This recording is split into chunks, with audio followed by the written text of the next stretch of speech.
Bienvenidos a un nuevo video tutorial de Sibelius. En esta ocasión voy a explicar el tema de los filtros, ¿sí?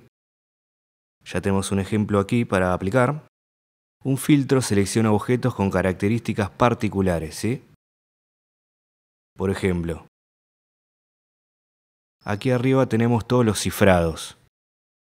Aquí abajo tenemos todas las melodías, junto con sus indicaciones de dinámica. Veamos, por ejemplo, yo quisiera... Primero vamos a agregar algunos compases para mostrar el ejemplo. Yo quisiera seleccionar todos estos compases, pero solamente copiar los cifrados. ¿Cómo se puede hacer esto? Si lo hacemos así, nomás, nos copia todo.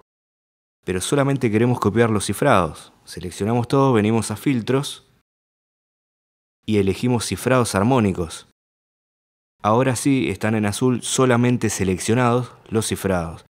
Le damos a pegar en el destino y efectivamente nos pega solamente los cifrados.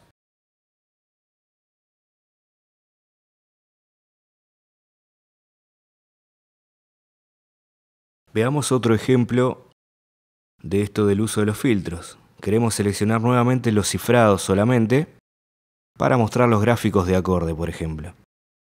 Clic derecho, cifrado, mostrar gráficos de acorde y efectivamente nos muestra los gráficos de acorde de los cifrados que seleccionamos. Todo gracias al filtro que aplicamos. También hay filtros para las indicaciones de dinámica, por ejemplo. Elegimos dinámica y ven, se nos seleccionó todas las indicaciones de dinámica solamente. Luego eso lo podemos mover, agrandar, achicar, el fin que le queremos dar. También podemos seleccionar solamente las notas.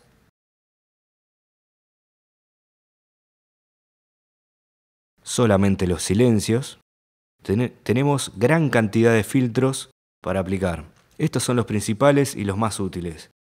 Les sugiero que exploren un poco, ya que esta función es muy útil a la hora de editar, de cortar, pegar, agrandar o achicar objetos. Espero que les haya sido de utilidad.